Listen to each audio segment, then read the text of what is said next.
going out, being able to auto transcribe your whole interview and so forth. I actually had this question at work the other day. One of my colleagues were say, "Hey, how do you want to run this interview? Note taking and such. How has that changed, right? If Dovetail or Condense or whatever tool I'm using is auto transcribing for me, as a researcher now, what do I focus on? What do I use that time that I used to, take notes and kind of answer? What do you do now with that time?"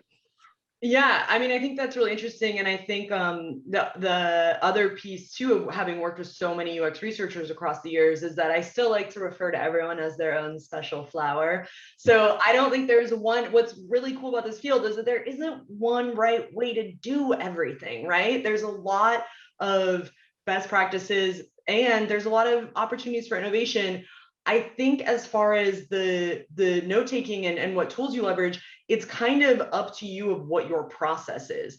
From an agency perspective, our clients really want the insights as quickly as possible. So we don't always have time to go back and review the full transcripts, review the whole videos, really, brew our cup of tea and really jazz on it to a certain extent. It's really about making the process as efficient as possible. And so sometimes I think I used to play in bands years ago, and I used to always say, well, the demo is the best thing any band ever does because it's the first thought, it's the best thought, it's the purest form.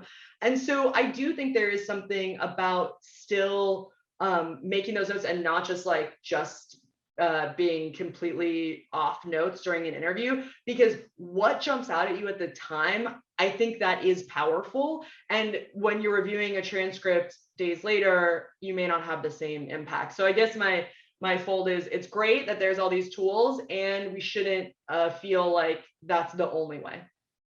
This is